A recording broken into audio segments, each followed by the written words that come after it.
My guest today is one of my favorite digital marketing experts, Jennifer Lehner. Jen is adept at showing entrepreneurs how to build an audience and monetize their expertise online using social media and digital tools. She also creates online courses and different trainings, and her favorite place to hang out is her private mastermind called the Front Row VIP. Jen, welcome to the Go for Launch podcast. Oh, I'm so glad to be here. Hey, Brandon. Me too. Well, I am so excited for this conversation. Long overdue.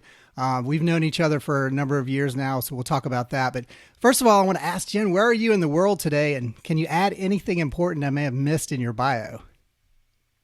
I am in snowy Shaker Heights, Ohio, which is a suburb of Cleveland. And I do not think that you missed anything in my bio. All right. Well, I saw some fun facts. I think you went to school in Charleston, South Carolina. Is that right? Yeah, I went to the College of Knowledge there. I didn't go to my formative years. I went to the College of Charleston in Charleston, South Carolina. All right. And I saw you moved around a lot. So, most recently up, like you said, in the snowy environs of Cleveland, Ohio. So I'm about 7 or 8 hours due south of you. If I were to get on I-77 from Charlotte and drive a long time, I'd probably run into you, or I'd probably hit a snowbank before I got there. Is that all it is? Is that all it is? It's about, it's not like 7 hours. Yeah, we're going to have to meet in the middle somewhere and get a I was coffee gonna say. after Why not? after COVID. Yeah. All right, so let's just tell the story. I think I first learned about you through your Facebook group that you started called the Front Row. Mhm. Can you tell us about the Front Row and how and when that got started? Sure. So the Front Row is my free Facebook group. It's an online community. Probably one of the best things I ever did for my business. Now I teach other people how to create similar communities to grow their businesses. But the way that it came to be was I was hosting a webinar on how to use Twitter. Okay. And I was new in business, and I was part of a large networking community and of online entrepreneurs. And one of those people needed help with Twitter. So I was like, oh, I'll help you. So we jumped on a Zoom call and I showed her some things. She went back into that group. And meanwhile, I had this Twitter webinar scheduled, and she went back into that big community. And she was like, you guys, if you need help with Twitter, this girl's great. And she's got a webinar coming up. And I didn't ask her to do any of that, but she was like so appreciative of the time I spent with her. She went in there and did that. Well, although I had been running Facebook as this webinar, I was getting hundreds of people joining this webinar for free, which was great, just through this word of mouth in this bigger Facebook group. So I was like, I gotta make a move to capture this great thing that's happening. I was like, I'm gonna start a Facebook group, which had been on my mind to do anyway. So I just was like, all right, what I'll do is when they land on the thank you page, after they register for the webinar, I'm going to invite them to a Facebook group and let them know we're going to be discussing what we talk about in the webinar in this Facebook group. And then I just was like, what am I going to name it? Started, I don't know where Front Row came from, but I like it. It's actually perfect in terms of like the way I see the world and how I think life is too short to take a back seat in life or business. And it's a nice sort of umbrella term, right? Where it lets me sort of dabble in all those things that interest me because I can apply anything to that concept of the front row. So it was just great. And the other great thing about doing it that way was when you start a Facebook group, you kind of, it's hard, especially now that everybody and their mother has one. And we're all a member of so many that you might join a Facebook group, totally forget that you're in it. So when you start a group, you need it to start off with a bang and a lot of conversation and buzz. So that's exactly what happened is I've got all these people joining the webinar. They get to the thank you page, they get invited into the group. So they're all coming in all at one time. So I always advise people, if you're going to start a Facebook group, try to attach it to some sort of an event like that. So people are all coming in at once. And then I never look back, but it's not for the faint of heart. I mean, when I started it, I sort of thought like, what have I done? Because in my mind, I felt like there were all those people in there expecting so much from me and that I need to be in there tap dancing all the time. And that is exactly what I did and nearly killed myself. Of course, I laugh at myself at the dum-dum that I was in that self-centered dum-dum at that who cares? Those people were not waiting on me to do anything. You know what I mean? Like nobody, nobody I'm sure even cared. But I think because we wish people noticed when we didn't show up, you know what I mean? But we're also bombarded with content and messages that nobody's really paying that much attention to what we're doing. But I guess it was a good thing because I had that mindset. I just was working so hard to just give them free, amazing content every day. And that's what I did. And that's why I ended up calling it like my free online classroom. Got it. That's a long answer. Wow, it is. I love the organic nature of that and the fact that you saw an opportunity happening almost in real time and you were like, shoot, I need to take advantage of this. That's the best part. Because I thought, when I asked the question, you might say, yeah, I plotted this out for a long time. I thought about it. I pondered.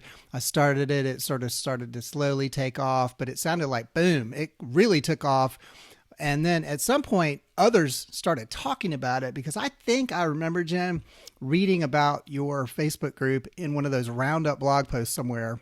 Mm-hmm. Randomly. It's in a couple of those. Yeah. And Fast Company listed it as one of the top 10 Facebook groups to join before quitting your day job. So how did you get that mention from Fast Company or whatever? Was it somebody that you knew that wrote an article or did it just happen?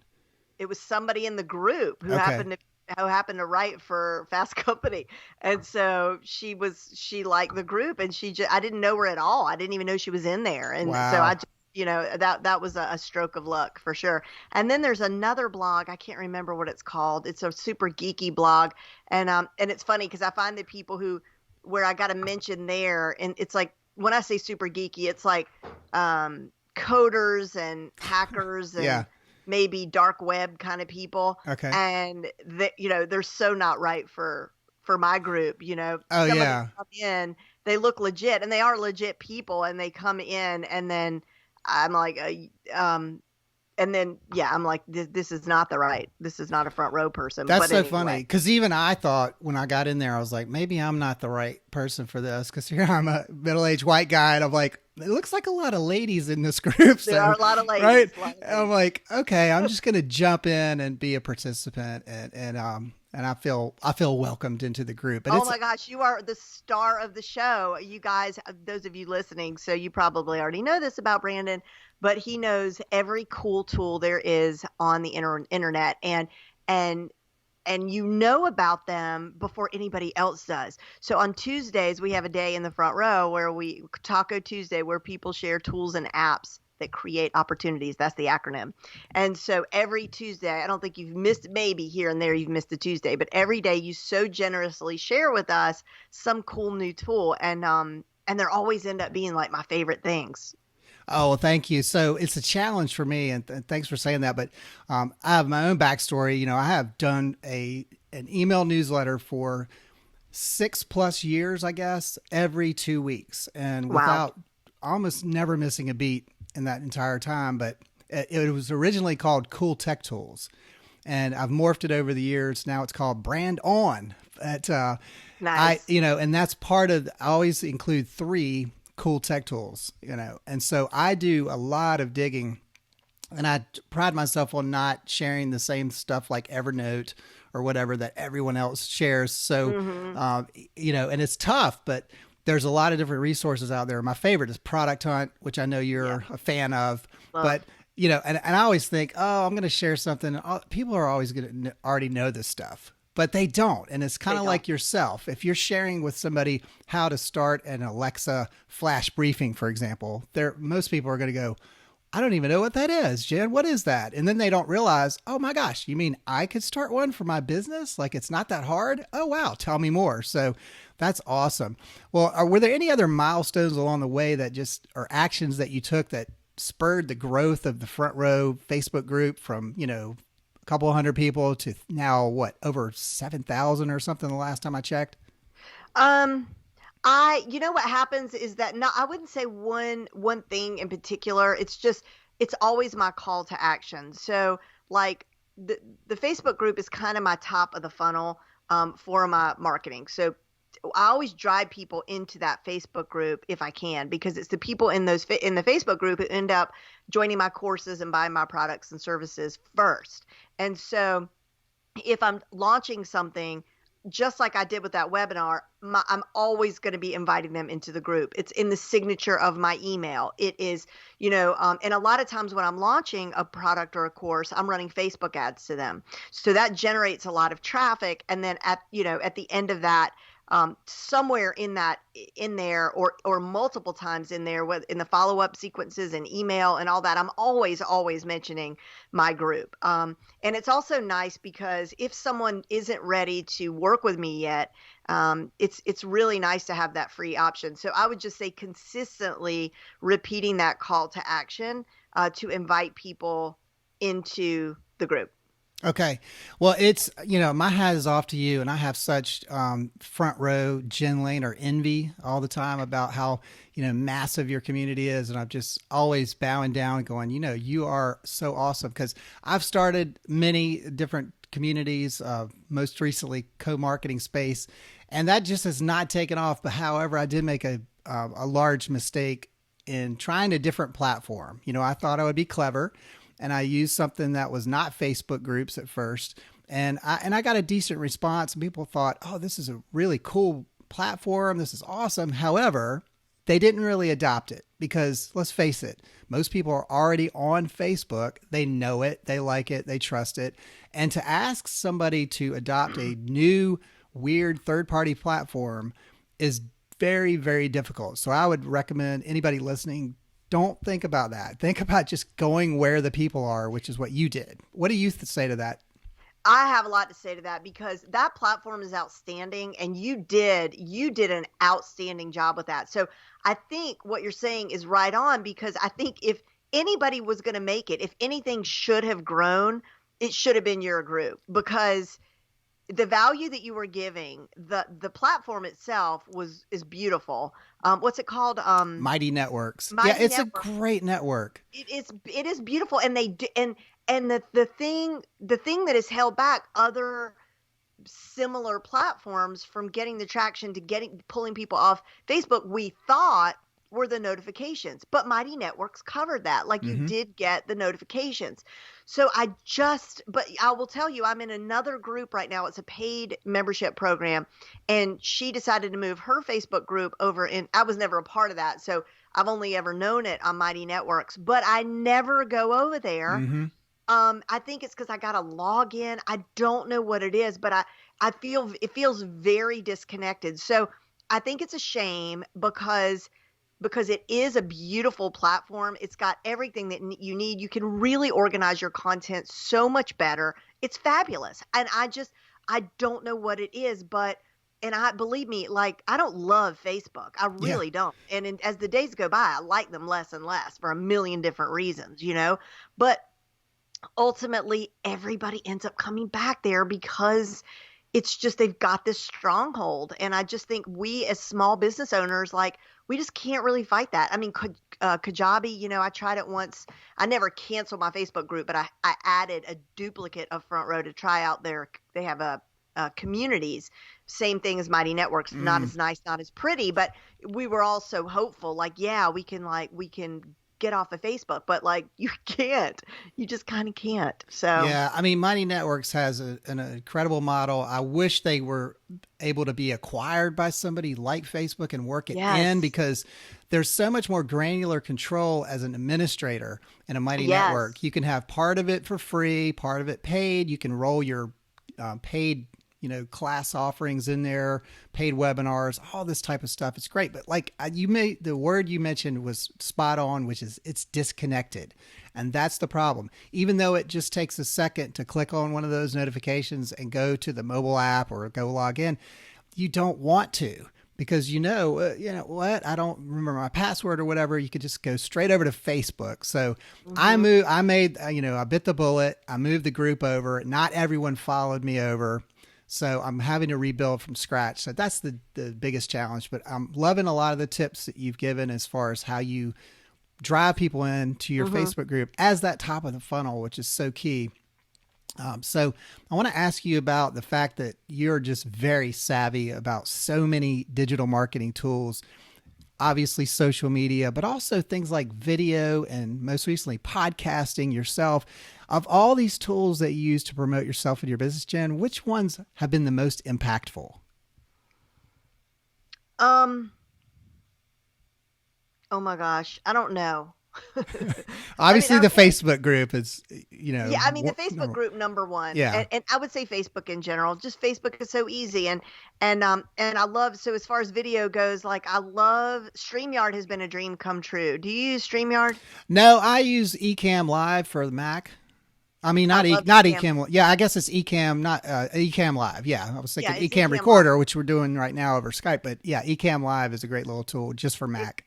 Ecamm is better pretty much than anybody out there in terms of quality and innovation, and I definitely love it.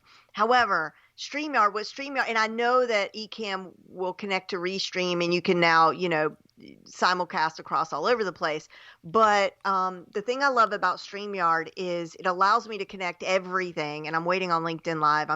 Just so annoyed that they're not giving Me me too. permissions. Ugh, Yeah, we need it, Brandon. it's ridiculous. It is ridiculous. We're consistent content creators. We have audio, like we have, because they make you send samples of your work and to show that you're consistent. Honestly, I think it's that if you put on your application like that you share marketing tips and marketing tools or stuff like that. I think that I think we are the bottom of the list. I don't want any more. I really do think it's the You think it's marketer. just a marketing thing? Because in your case, you're doing so much content and it looks so good. It's very high quality. So I can't imagine. I don't know, but like you, I have applied to get the LinkedIn Live at least 4 times in the Oh, at last years. least I bet I've done it 10 times. I And mean, I try to remember to do it like once a week or something, but yeah, if soon they've just got to give it to everybody. But anyway, so StreamYard lets me go on Twitter Live and LinkedIn if I had it, and all over Facebook, multiple Facebook groups, Facebook pages, Facebook profile, and YouTube Live. And, the branding is outstanding. And so because I can so easily just press a button, go live, and the quality is good, and be in all those places, that's just been great. But I would say mostly like 80% of my engagement and my best marketing efforts are probably on Facebook. I don't have a huge listenership on my podcast because that is the one thing I have. It's been so hard for me to be consistent all year. I was pretty consistent and then I fell off. So I got to get back to the podcast. That just is really hard for me to create, 30 minutes to an hour's worth of content that I feel like is really, truly valuable. I don't love interviewing people all the time. That's not my favorite thing to do. So that's and then my flash briefing over, we'll call her Lexi so we don't wake her yeah. up, but the other name for her is Echo, the Amazon Echo.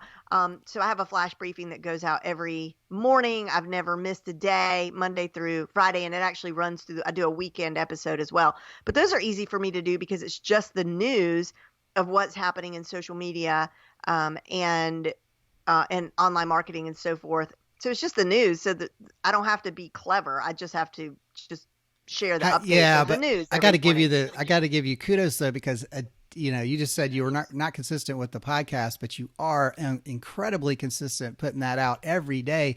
Give us a sense of what that looks like. You roll out of bed, you have some RSS feeds or something that you sort of look at. How long does it take you? And then how do you record that and get that up to the cloud so it becomes your Alexa flash briefing? Just in a nutshell, how long does that take you every day? It takes no time at all. My secret weapon is that I have an amazing team, and they are in the Philippines. So they're actually getting the news for me, and it's the freshest news because they're seeing it. Like if something publishes at 5 a.m., on Mashable or, I don't know, social media today or wherever. Yeah. They're seeing it before anybody else, Okay. at least anybody else in the US. And then they put all those updates for me on a Google Doc. So when I wake up in the morning, it's all there for me. And we've gotten it down to a process where, like, they know how I talk, and we have a format for the show, so they plug in the news and the other stuff that we do every day, and then I just get up in my pajamas, sometimes before my coffee, can barely see because my eyes are still fuzzy, and then I just what do? I record on Zencaster, and then I upload it to Whooshka, which is a platform just like Libsyn or whatever. Okay. And it is that correct? Yeah. And then Whooshka is connected to my RSS feed on Amazon. Okay. Which you only ever have to do one time. Right. So that's why I don't know that's why I can't answer you immediately, because I did it once ages ago. So I was using, and I know you used this other tool a while back called Anchor to initially do your Alexa flash briefing, right? No, you never did? Actually, I only used Anchor in an emergency one time. Okay. I used Sound Up is what I used. Okay. Before. So, and I'd use Anchor, and it's okay. But honestly, I'm a huge Libsyn person. And as a matter of fact, I'm an affiliate for them. So they were not real keen on me using anything besides Libsyn for obvious reasons. So I completely dropped Anchor, and I'm just a Libsyn fanboy at this point. But, a lot of these platforms. But good to hear that you, and also I have worked with VAs in the Philippines as well. Love that, because their mentality is very aligned with ours as far as work ethic and things like that. Even though they're 13 hours ahead, there's the time barrier being the most obvious thing. Sometimes some communications issues, but they are very super to work with. And I know you have a whole offering about that we could talk about, but I want to get back to this whole notion. You were talking about using StreamYard to broadcast yourself out there and get your message out there in many different ways. But here's what you're hitting on, Jen, is a lot of different fear factors that come to play when you're talking about putting yourself out there. And these are the big four for me: fear of the technology. Number 2, fear of looking stupid or not being taken seriously, fear of the time commitment. And then number 4, the ever-present imposter syndrome, where you just feel like, somebody's going to find out I don't really know what I'm talking about or whatever. Have you ever battled any of those 4 issues, or have you always just been a natural at doing this stuff online?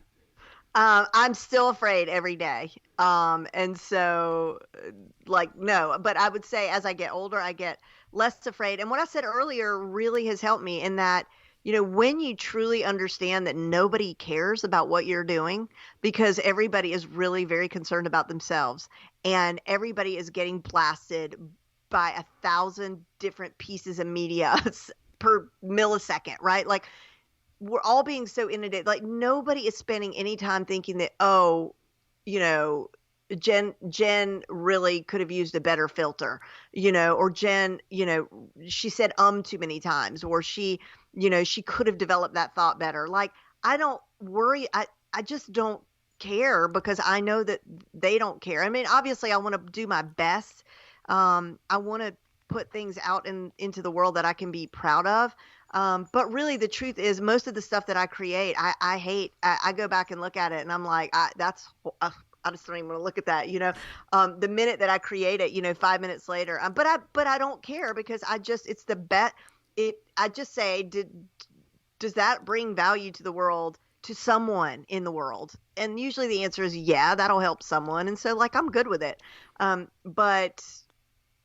Fear, all the fears that you mentioned, I have either had, still have, or am managing to some degree. All right. Well, I'm glad to hear that, because I completely have those times as well.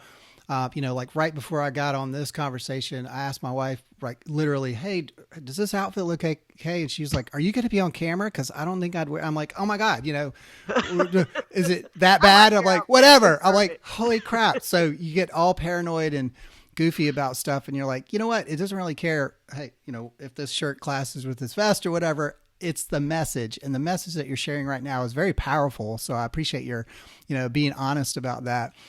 I want to ask you also, as your audience grew, you started an online membership program and you have other digital offerings. Talk about what you decided to offer and how those turned out for you.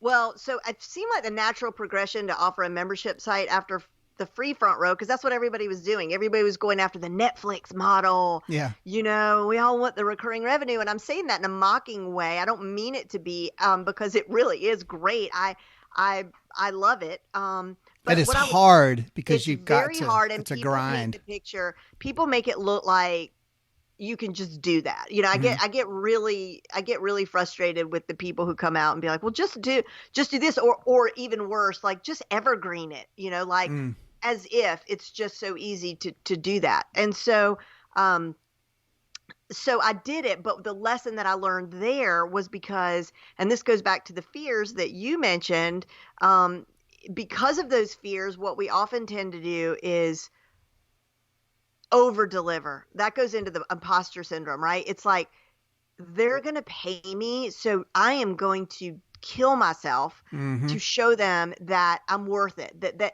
the money that they're spending is worth it, that I'm worth it, and so what I ended up doing was I put everything in the kitchen sink in there. I was if the front row, the free group was a full-time job. Front row VIP was, my second full-time job. And so I was just killing myself, and more importantly, I was cannibalizing all future offers. Okay. So that is what I try to coach I have a small group of people that I coach, and I tell them when they start thinking about a membership site, and I talked about this in a podcast episode because it is so important, is that you do not have to dump everything in there.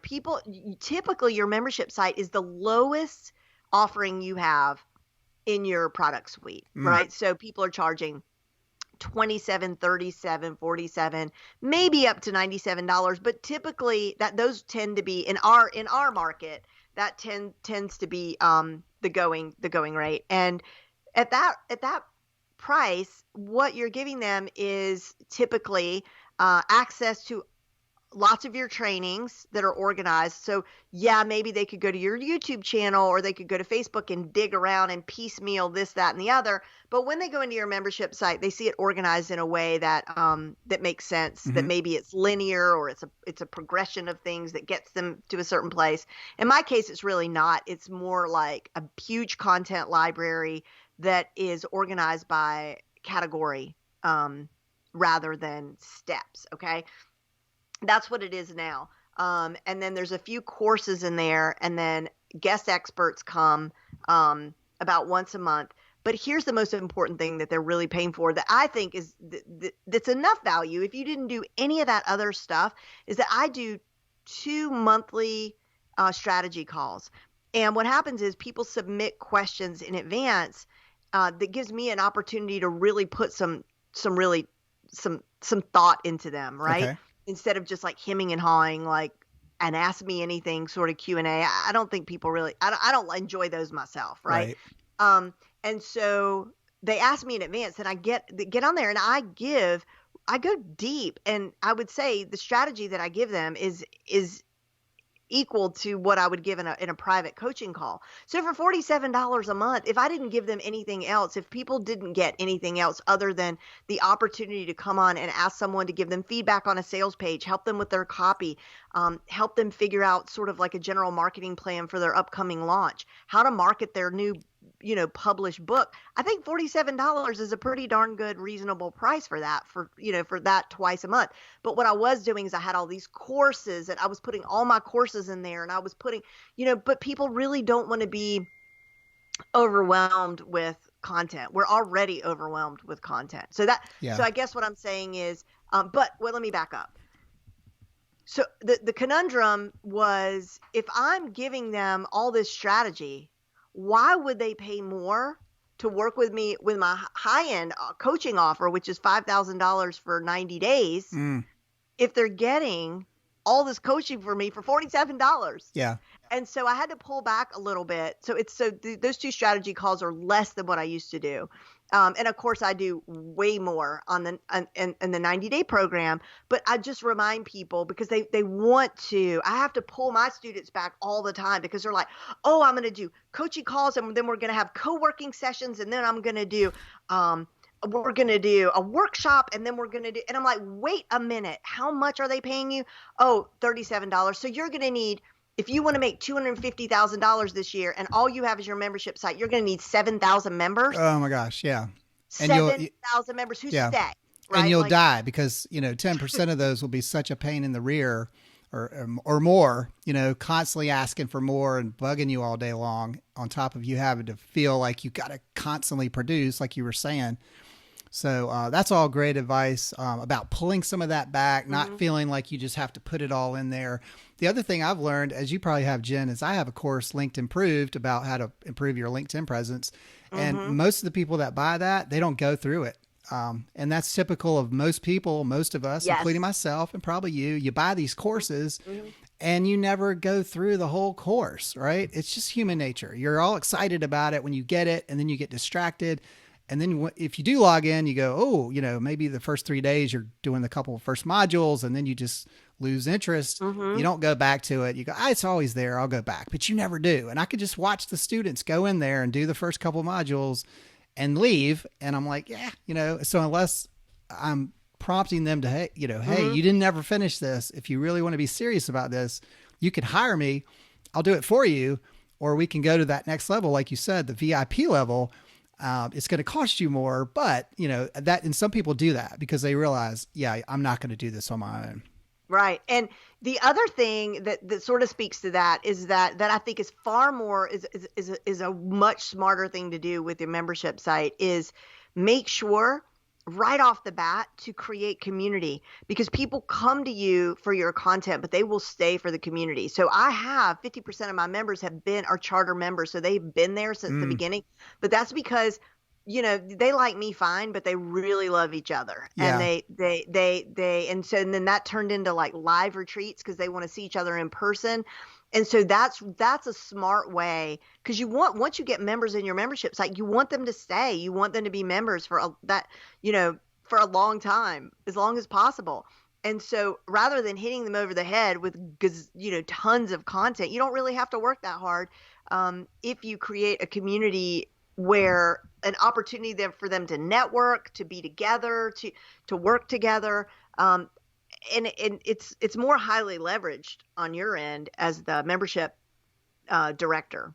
Yeah, that is an absolutely amazing point, because I think back on some of the groups that I was in, even years ago. One that comes to mind was Internet Business Mastery. And these guys are famous for having one of their proteges. Is that Jason and? Yeah, Jason and Jason and I can't remember the other guy right off the top of my head, but one of their proteges was Pat Flynn. And I remember I was a part of that community probably back around 2007 or 8 or whatever. I actually started my first podcast around the time Pat Flynn started his podcast. Wow. I was obviously not as nearly as consistent and kind of got distracted, but I was learning from those guys way back then. And to your point, Jen, it was like those guys were awesome. Sterling and Jay, I don't know. They had like fake names at the time. They were really good. But the fact that there were people like Pat Flynn in there and a couple other people that I can still remember, they were really super smart, and you could tell. And it was cool just saying you were part of that, in crowd or whatever. Right. So that was awesome. Well, let me ask you one more question. What advice would you give to others who are passionate about their certain topics, their expertise, their business or whatever, and they want to build a community around that? What advice would you say to those people? They want to build a community around something that they have. Yeah, like in your case, you were passionate about marketing, digital marketing, and you started these community, the front row, of course. But if somebody were thinking, I'm a chiropractor, I'm a this or that, and I want to, I'm just going to go on Facebook and start a Facebook group today. Would you say, whoa, you need to think about your strategy before you go into this? Or what advice would you have for that person? I mean, there's a couple of little things. Like one is like looking back on my own journey and knowing what I know now, I actually would have invested. I would have invested more money soon. It's hard to do because you don't really have faith in yourself yet, so maybe it's easier for me to look back and say this now, but like just exactly what you talked about with internet business mastery. When you invest in a program like that, and I mean, they had a mastermind, I guess, at the time too. And like Hmm. James Wedmore has, like a $30,000 mastermind. And, there are these people, it's like, you're not really joining those mastermind. You're going to learn stuff, to be sure. And you're going to come together and mastermind and share strategies. But a couple more things come out of that. It's you get on people who have humongous audiences, bring you onto their podcast because you're sitting next to them for 8 hours in a conference room, and you become best friends with people who have huge audiences and are way smarter than you are. Okay. Yeah. So it's like you're not just paying for knowledge, you're paying for access. Hmm. And I know that sounds horrible and people don't want to hear that. But if you look around, I mean, you're just going to get places so much faster if you surround yourself with the smartest people in the room who are going to give you access to the other smartest people in your industry. And so I would start looking around, and I wouldn't subscribe to all the experts. I would find like 2 or 3 in your niche who are, 10 steps ahead of you. They're where you want to be, and just listen to them. And I used to I cannot believe I don't remember their names, because when I first started, I listened to Jason, and he's been on my podcast too, and I cannot remember his name, but he's so smart. And it was the first time I ever even knew about like the idea that you could sell a course before it was created, or the whole internet, the whole online information product industry. They're the ones, them and Amy Porterfield, they are the ones that sort of opened my mind to all of this. Oh, and David Siteman Garland. Hmm. And so I listened and I learned and I carved out and took notes and all that. But I think about the 2 years that I did that, and if I would have known that I could have just joined like Amy's mastermind, or you know what I mean, and know what I know now, I probably would have like maybe scraped together the funds to do it, just because it would have been so much faster. So pick 2 or 3 people who are really good and just listen to them, and don't listen to everybody, because everybody has good stuff, but I think that just confuses you. Invest smart, in an intelligent way with a program that's maybe going to give you access to other people who are ahead of you. And then be consistent in whatever content, what your favorite kind of content to create to get your knowledge out there into the world, whether that's blogging, vlogging, Alexa flash briefings, whatever that is. Number one, you should like it. If you don't, you won't be consistent. And consistency is king. I mean, it just is. You got to keep doing it and showing up and showing up and showing up. Yeah, absolutely. And I tell people that this particular podcast you're listening to, I started it many years ago, and at one point I got burned out, stopped doing it for quite a while, actually. And what happened was, when I went back and looked at my stats after almost a couple years, really, because I mentioned I switched to another platform, and I was kind of doing it, half-assed, let's just put it that way, doing it quickly, not really thinking about the production value or anything. But when I went back and looked at the Go for Launch stats, I was blown away, Jen, going, oh my gosh, people are still listening to the old episodes several years ago. And I'm seeing these numbers and I'm going, oh my God, if I were to start this back up and take it seriously, this is an incredible platform. And, people can go back and listen to my interview with Rob Walsh of Libsyn, and he tells it like it is, that a lot fewer people podcast, because it's a lot harder than people that blog or even go, stream themselves live on whatever platform every day. Mm-hmm. Doing this is incredible. If you're still listening to me and Jen, you've been listening to us for over 30 minutes, which is unbelievable. That's why these people like Pat Flynn, Smart Passive Income, have these podcasts with massive listenerships. Because if you like what they say and you take away a lot of value, you're going to sit there and hang on to every word that they have and their guests have. But this has been an amazing and fun conversation, Jen. I could go on for hours with you. And in fact, I'd love to have you back at some point. But as we leave, since we're entering 2021, which hopefully will be a hell of a lot better than 2020, any marketing predictions for this year? My marketing predictions are that